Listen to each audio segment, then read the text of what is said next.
Assalamualaikum warahmatullahi wabarakatuh.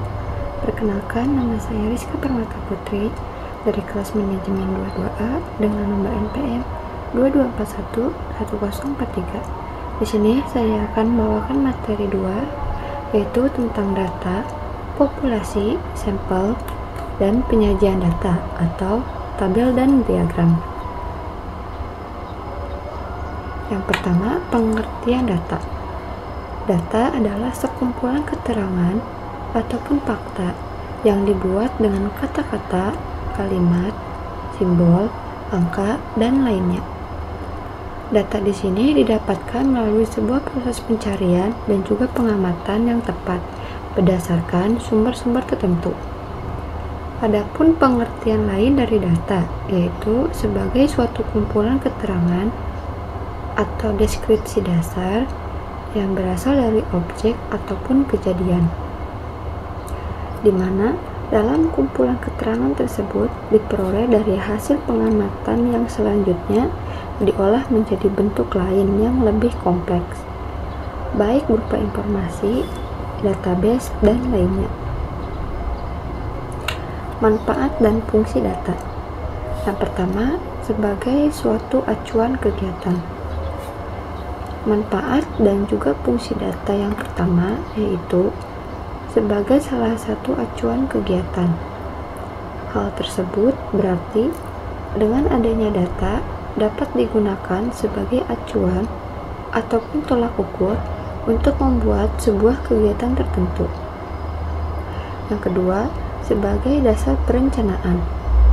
Sebuah data bisa digunakan sebagai sebuah perencanaan, sebab dalam membuat sebuah perencanaan sangat penting untuk menggunakan parameter yang akurat. Sedangkan data itulah yang bisa digunakan sebagai salah satu parameter sekaligus sebagai acuan dalam membuat suatu perencanaan.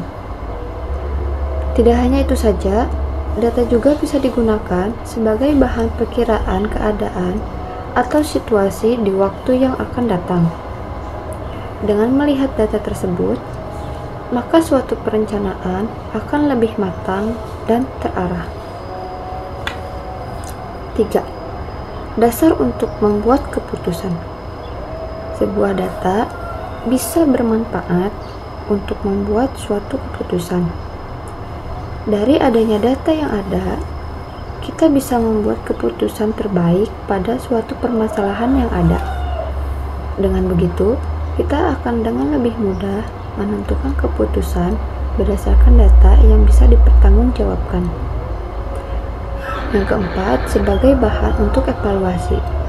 Selain berbagai manfaat dan fungsi yang sudah disebutkan di atas tadi, sebuah data juga bisa dijadikan sebagai salah satu bahan evaluasi.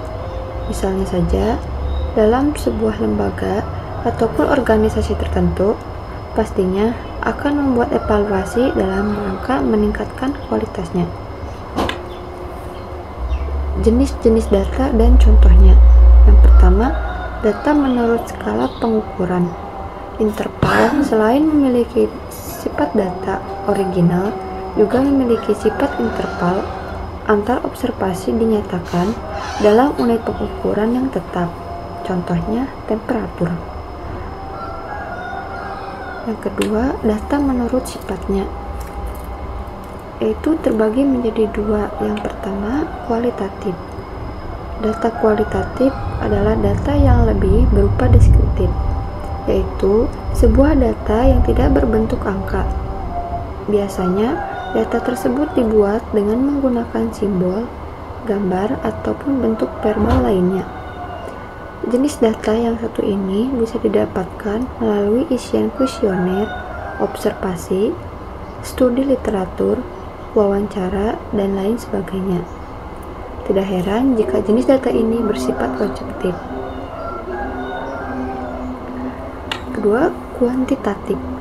Data kuantitatif adalah data yang didapatkan dengan melakukan sebuah survei, sehingga akan memperoleh jawaban yang berupa angka-angka. Data tersebut bersifat lebih objektif. Data menurut sumbernya. Yang pertama, data internal. yaitu data yang menggambarkan keadaan atau kegiatan di dalam suatu sekolah, misalnya data guru, data keuangan mahasiswa, dan lain-lain. Kedua, data eksternal, yaitu data yang menggambarkan keadaan atau kegiatan di luar suatu organisasi, misalnya tingkat daya beli masyarakat atau permintaan dan lain-lain. Data menurut waktu pengumpulannya. Yang pertama, cross-sectional data, yaitu data yang dikumpulkan pada waktu tertentu yang sama. Yang kedua, time series data, yaitu data yang dikumpulkan selama kurun waktu atau periode tertentu. Data menurut cara memperolehnya. Pertama, data primer, yaitu data yang dikumpulkan dan diolah sendiri oleh suatu organisasi atau perseorang langsung dari objeknya. Yang kedua, data sekunder, yaitu data yang diperoleh dalam bentuk yang sudah jadi, sudah dikumpulkan dan diolah oleh pihak lain, biasanya sudah dalam bentuk publikasi. Metode pengumpulan data. Yang pertama ada wawancara.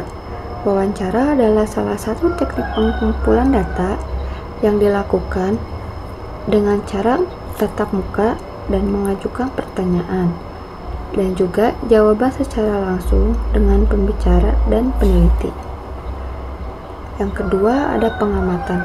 Pengamatan atau observasi adalah metode pengumpulan data yang kompleks karena melibatkan berbagai macam faktor dalam implementasinya. Yang ketiga, kuesioner. Kuesioner merupakan metode pengumpulan data yang dilakukan dengan cara memberikan berbagai macam pertanyaan ataupun pernyataan tertulis kepada responden untuk nantinya dijawab. Selain itu, metode kuesioner merupakan metode pengumpulan data yang lebih efisien apabila peneliti ingin mengetahui variabel pasti yang akan diukur dan memahami apa yang diharapkan responden. Yang keempat, dokumen studi. Dokumen studi adalah metode pengumpulan data secara tidak langsung untuk membahas subjek penelitian. Tinjauan dokumen merupakan salah satu jenis pengumpulan data yang meneliti berbagai jenis dokumen yang berguna untuk analisis dokumen. Cara membuat tabel distribusi frekuensi. Yang pertama, tentukan range atau jangkauan data.